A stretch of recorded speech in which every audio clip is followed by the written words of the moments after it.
Strategies you must know if you ever want to stand a chance of getting a flat stomach with six-pack abs. Below is an interview that I did with world-famous trainer and Men's Health magazine training advisor Craig Ballantyne as he grilled me on the top secrets for fat loss and six-pack abs. Check it out. CB, Mike, give us a brief background about yourself. MG, sure Craig. Well, I'm currently a certified nutrition specialist and a certified personal trainer. I've been dedicated to improving my knowledge of fitness, both training techniques and nutrition aspects, for over 15 years now, and I never stop trying to learn more each and every day. I've also been a contributing writer for Muscle and Fitness Hers magazine, and I'm the author of the popular internationally selling book, The Truth About Six-Pack Abs, which has had hundreds of thousands of readers in over 150 countries currently. I just love helping people with this area of their lives, as not only does it improve their outward appearance and confidence, but more importantly, improves how they feel and their internal health, helping them to live longer and healthier lives. It's something I'm very passionate about. CB. Okay, so where does the average man or woman go wrong when it comes to training abs? MG. Okay, most people are probably going to be surprised with this answer. In their quest for six-pack abs, the biggest mistake I see people making is wasting way too much of their time training their abs directly. Pumping away with all kinds of different abs-specific exercises. I'm sure you know what I'm referring to. The person is trying so hard to get those abs, to show that they're spending almost all of their time in the gym with hundreds of reps of various crunches, leg raises, twisting exercises, etc. Meanwhile, all of that wasted time directly training the abs could have been better spent on a properly designed full-body workout program that would elicit a much better metabolic response and increase the fat-burning hormone levels in their body as well. After all, losing the stomach fat that is covering the abs is the most important aspect for most people to finally be able to make their abs visible. Unfortunately, pumping away with hundreds of crunches and leg raises does not cause much of a metabolic or fat-burning hormonal response. This is the main focus of my Truth About Six-Pack Abs book. Full-body training programs and proper nutrition to strip off that stubborn belly fat and reveal the six-pack that's hiding underneath. Of course, it wouldn't be an abs book if I didn't focus on ab development too, but I make sure firstly that the most important concepts for lasting body fat reduction are understood. CB, do you see any gender differences in mistakes they make? And more importantly, do you see any gender differences in the response to various types of ab training? MG, to be honest, I don't really see any need for men or women to train differently. Bottom line, the best exercises are the best exercises regardless of gender. However, in regards to mistakes I see between genders, yes, I tend to see women more often are deathly afraid to use weight training with anything but really light weights. That is a shame, because the most effective way to gain control over your body fat for life is to maximize your lean muscle that your body carries, as well as working that muscle hard through intense resistance exercise regularly. It's important for women to realize that regular strength training using heavier resistance will not bulk them up as long as caloric intake is controlled, but rather is one of the key secrets for losing body fat and staying lean year-round. As a matter of fact, some of the leanest females that I've trained over the years are the ones that aren't afraid to work hard with the weights. I also notice that most women, and a lot of guys too, spend way too much time with slow cardio exercise.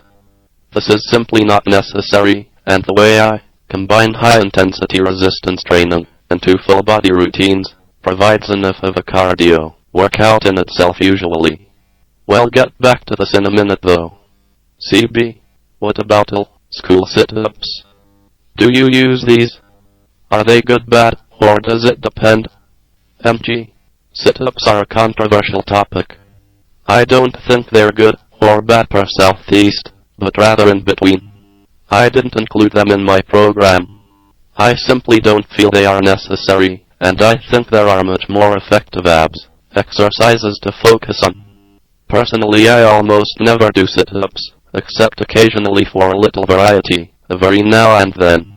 CB, give us a weekly sample ab training program. How many days per week? What are a couple of the best exercises you'd pick? How many sets? Reps? Rest? MG? Well, first I'd like to point out that the full body movements that make up the majority of my programs and directly work the abs and the entire core area to a fairly decent extent. However, I do include abs-specific exercises into the routines generally about twice per week.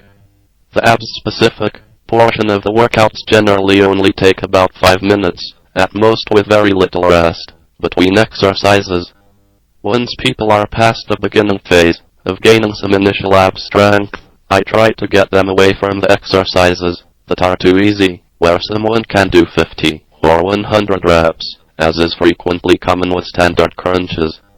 Instead, I like to focus on higher resistance exercises that actually stimulate the muscle fibers to a much greater degree. One example of a higher resistance abs exercise is hanging leg raises with a proper pelvic curl-up. It's funny, but usually someone that has been wasting so much time with hundreds of reps of crunches can usually only do a few solid reps when they first attempt some of these higher resistance exercises. We also make sure not to neglect some rotational movements, as well as some work for the deeper muscles, like the transversus abdominis. CB, what do you use for burning fat, intervals or slow cardio? Or both? Any gender differences here? Or differences between fitness levels beginner versus advanced? MG, in most cases, my answer is definitely intervals. Or as I like to call it, variable intensity training. In general, I think slow steady pace cardio is a waste of time, especially if the goal is lasting fat loss. I think people need to get away from this thinking about fat burning zones and calories burned during the actual workout, and look at the bigger picture of what you're doing in your workout to stimulate the greatest metabolic response in your body. And the best metabolic and hormonal response is achieved through variable intensity training and strength training, not slow steady pace cardio. Now, I will say that if someone is really deconditioned and can't handle higher intensity exercise routines just yet, this still doesn't mean that they can't simply use lower intensity routines, but still use it in a variable intensity fashion by alternating between higher and lower exertion levels throughout the workout. CB. And finally, Mike, one or two of your top secret nutrition tips for carving out those abs. Open your vault of info. MG.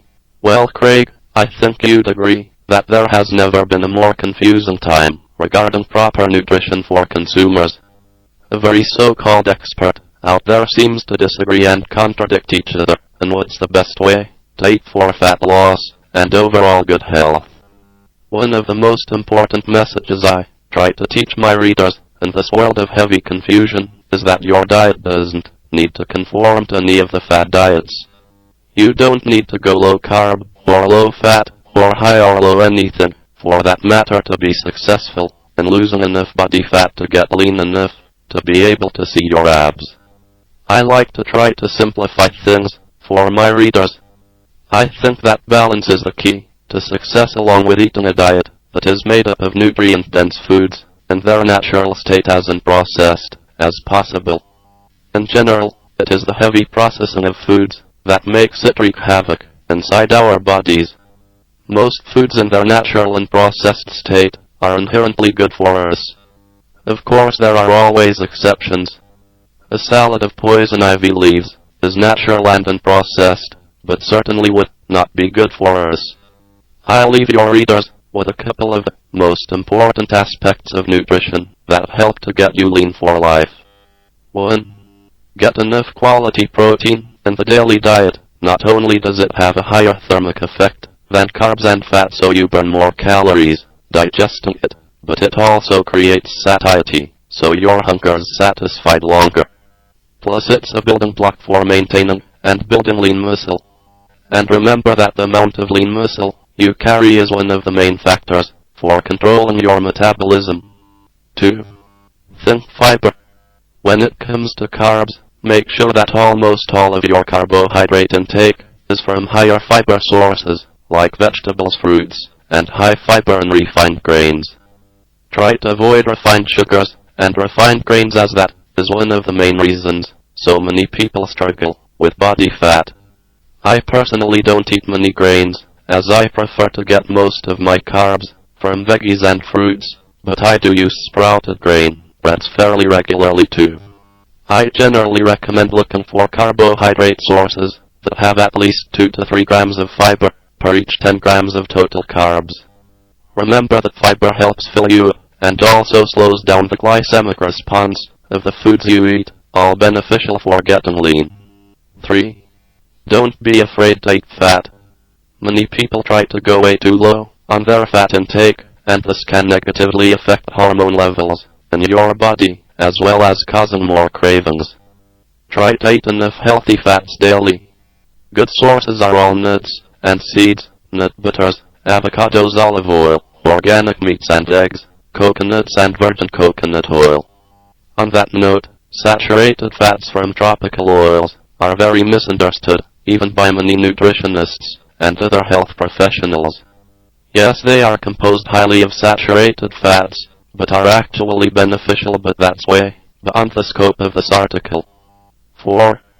Avoid the 2 worst things in our food supply at all costs: artificial trans fats from margarines, shortening, and hydrogenated oils that are in most processed foods and deep-fried foods, high fructose corn syrup, which is in almost all sweetened products in the market.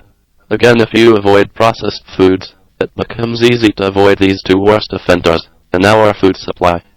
I always contend that once you get a handle on these 4 main points of your diet detailed above, the rest starts to take care of itself as you gain control over your appetite, blood sugar levels, hormone levels, etc. It all falls into place, and you eventually gain total control over how lean you want to get.